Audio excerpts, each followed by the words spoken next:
Hey Nate, congrats on the win. I'm down here too, right? Thank you very much. No problem. So first time back in Afghan in 3 years, almost a day actually. What did it feel like in there? Was it different? What was kind of going through your mind? It felt like just where I left off, and there wasn't that much attention except for just getting the job done. Was the game plan always to try to get him in the corner shop against the cage? No, I planned on kicking him in his face, but it just kind of went how it went. I didn't even work any of that clinch stuff. It just was like I was insane. I mean, they're gonna do all this stuff I was drilling and working on. Or I'm just gonna get into a full-on fight with him and add that shit to it. In the third round, you had him in big trouble. He kind of he fell, and then he was close to being out. Did you think the fight was over at that point? Yeah, I thought it was the beginning and the end for sure, but I just went in there to win. I warmed up in the back really good, and I was going hard, and then I kept going when I went out, and then I started fighting because I didn't want to. I know the three 5-minute round fight, and my last couple fights were 5-minute rounds, so I wanted to go in there like my first round was my third or fourth round, and so I went in, and first minute in from the intensity and how long I was going, I was already tired, so I didn't have the full juice to ease up and full on take them out. I felt like that's the way I had to approach a 3-round fight. Last thing for me, Dana was in here before, and he said that the last thing he thought you would say after the fight was calling out Jorge Masvidal. Why did you do that? Just because you got to recognize who's the best in this game, and it's not what they're saying it is. It's who I'm saying it is. It's the guys who've been in here forever, and now are still on the top of the game. Like Pettis just knocked out Thompson, who was just fighting for the 170 title a whole bunch of times, and then he fights Pettis. Pettis just knocks his ass out real quick. Who's the real baddest dude in the 170 division? And then they were trying to pump up dude, and then Masvidal goes in there and knocks his ass out after he's been in here since I started fighting in 2004, I think. And then I think he's either been there right there or a little longer, and he just did that. So, and I just did that. So that's the best fighter to me, best martial artist who's still on top of the game. Like I said, I've been through waves of these guys. There's a couple guys who come in and then they fight for a title or peak and have 3 good fights. They fight for a title, they get the belt, then they get their ass whipped, then they have another loss, maybe have another win and another loss, and they're gone with the win. And that's not the best fighters to me. I've been here for 40 years. Fighting still killing. Remember, like, who was it? Like Jake Ellenberger was like peaking for a minute, and then he was the guy, and then he just got worked over, and then he had a couple fights, and he was just gone. And, like Rick Story, and I can't even think of other examples, but there's a whole bunch of people. Grant Maynard was one of the best guys for a minute, and he's just gone. Everybody's just here and gone, here and gone. I'm like, what's up? I'm still here.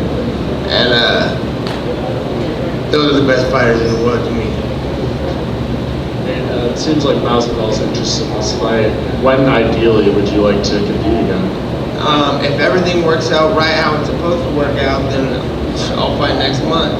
If nobody's in a hurry and want to get this done how it's supposed to be done and do it right and treat it like it should be treated, I ain't even in no rush. So it's not me who's going to be doing it sitting out. It's something that's going to be holding me out, or people not jumping on and trying to get it done. And that's where I've been for the last 3 years, because I never stopped training camp. No one was showing any acknowledgement for being the best fighter in the world, which I am, just like Masvidal. That's what I'm saying. And why ain't nobody fucking like, what? That's the guy to fight. He just beat the best guy, and he's been around doing this the whole time. So I'm into the best martial art. artists in the world, not like some hold on to you wrestlers who are gonna hold you and hopefully win around and find a loophole to win these fights and put belts on their waist. Now we're fighting for the baddest motherfucker in the game belt, and that's mine. So I'd like to defend it against Jorge Masvidal. So if you want to be the baddest motherfucker, that's how we're gonna do it. Tonight was the highest gate in a California MMA event, especially for the UFC, and it sounds like this pay-per-view is trending really well for the UFC. Dana White came in here earlier and he said, I guess Nate Diaz is a needle mover, and obviously referenced that comment a few years ago. Do you feel like you're kind of getting that appreciation finally that you spoke about for so long? Yeah, he knew then too, though. That's not gonna be good. That's not a good business move. They tell me I'm the shit. Because then I'm going to be like, give me the shit money. So, give me some I'm the shit money, you feel me? And then, he had to do what he had to do, so I ain't mad at him either for that. So, but it's cool that he's acknowledging the fact that. Yeah, and he said he feels you're, Conor McGregor, Ronda Rousey level star coming out of this performance. Yeah, for sure. Like that, yeah. Show. Congrats, Nate, right in front of you. Just curious, I think you said in the cage, if I'm not mistaken, a lot of these guys suck, and that's why you weren't around. I wonder if they sucked, wouldn't it make sense just to go in there and get a lot of easy wins and make easy money and build up your bank account instead of sitting out all that time?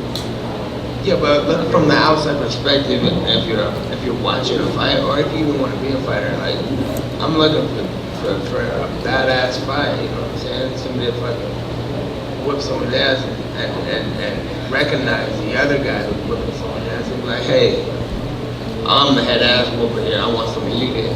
And I did that with Conor because they were promoting him like he was the top dog of this whole thing. It was brand new, and that was making me hot. There was nothing personal we had to do because all respect for anybody who's gonna get there. You know what I'm saying? You got to get it, but if you're gonna just not like acknowledge the fact that I'm here and been here, and like when you start, like when did Pettis start fighting and Conor? Them fools is probably watching me fight on the UFC when they was in high school.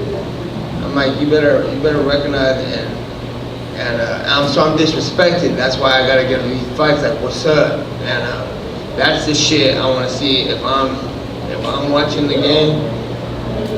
I always say it like this: like, you ever like when you get a video game like Street Fighter, like who are you gonna pick? Who are you gonna pick? You know what I'm saying? Like, I want to pick the baddest motherfucker right there who does the coolest shit, and I believe that. I believe that I'm the coolest at all these sorry ass motherfuckers who are just sat around for 3 years and let me whip Conor McGregor's ass, and then nobody said nothing. Like, what? I would have been like, that's the best, baddest dude. He called out dude, he got the fight, he whipped him, and then they robbed him, and then, oh, he's out for 3 years. Like, why didn't somebody step up like, hey, if he's out for 3 years, get your ass back in the game, I'm gonna whip your ass. And then I'm like, oh, I got to step back in the game real quick and fight that guy, because I can't be going to the coffee shop and have somebody say, man, that guy said he's gonna whip your ass all the place. I'm like, no, he's not gonna whip my ass, that's why I'm gonna fight him. So there's a blueprint, and none of these fighters know how to do that because none of them have imagination. None of them hadn't played Street Fighter or watched a cool movie before. And like, where your head at? You a jock wrestler? You're gonna just sit there and do all this politically correct shit? But this is a fight game, dude. Quit acting like this is some professional sport. And said whatever they want to give me is gonna be fine. I said, no, I'm gonna take what's mine. And that's what I'm talking about with the baddest motherfucker title. And I need that belt made as soon as possible. You're cocky, Nate. Two last questions. Number one, you beat Conor, obviously, when he was at the height of his popularity. Do you think this win exceeds that because you were away for 3 years, and even though you mentioned you had never stopped training, you hadn't fought in 3 years and you beat a really good fighter? And two, Colby Covington was over there. I don't know if you heard, but the crowd was chanting, fuck you, Colby, and giving him a hard time. He was carrying a belt with him tonight. Would you consider fighting him at some point too? Who is it? Covington? What weight? Welterweight. I don't know if that is. So like, if we got somebody good to fight, that's who I want to fight. That's what I'm saying. That's what I'm saying. You got to do something. If you've been here for 2 weeks and get a little hype show, I don't give a shit. Right, congratulations on the front. Thank you very much. So a lot has changed in your personal life since we last saw you fight, namely your daughter. And has being a father now changed the way you approach the fight, or just the way you think about the entire game? I've been a father for years, fathering all kinds of people.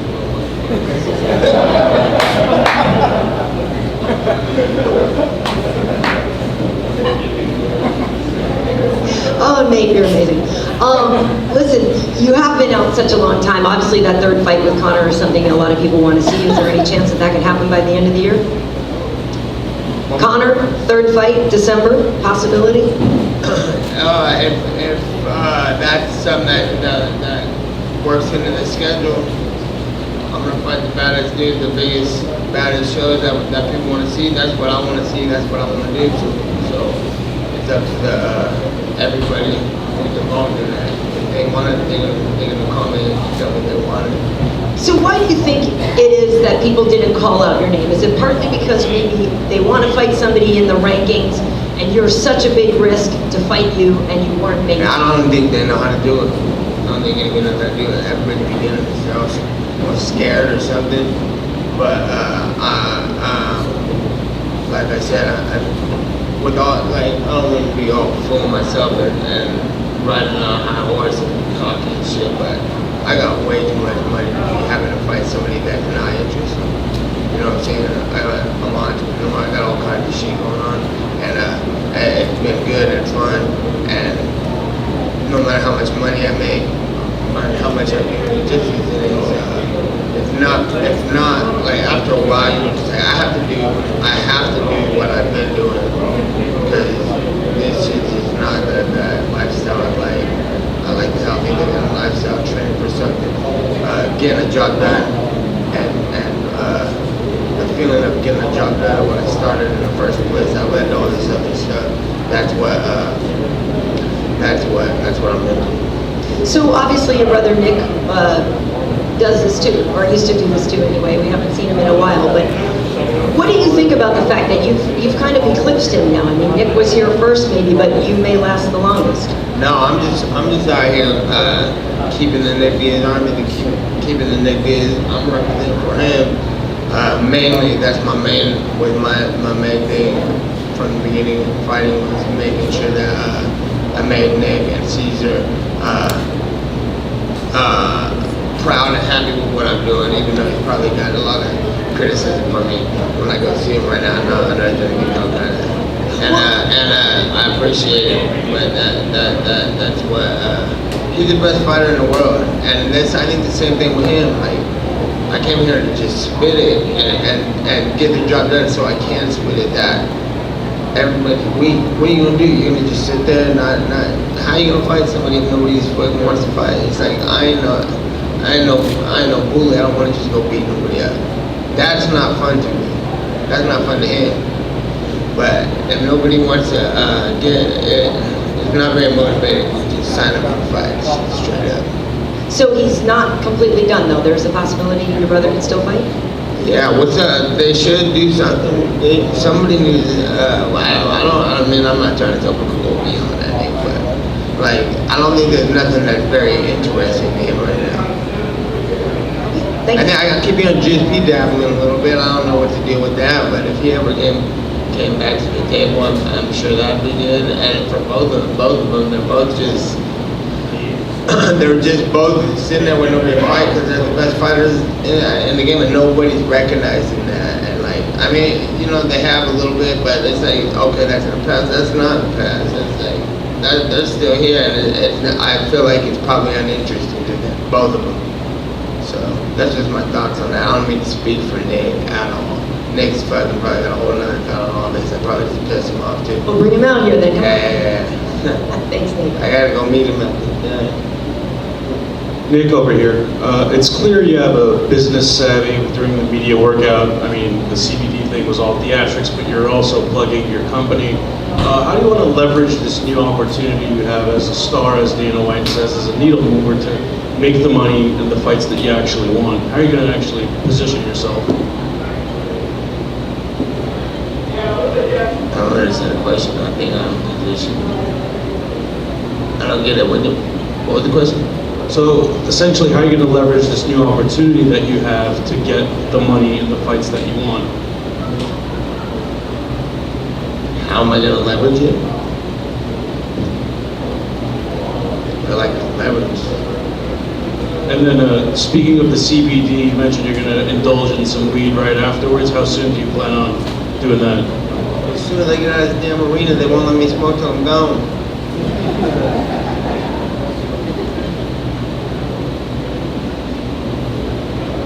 Hey, speaking of that, shout out to my boy Big Lon and the Taylor Gang, because I've been hanging out with Big Lon, and I got a lot of good ideas from him and his team, for sure. Thank you everybody.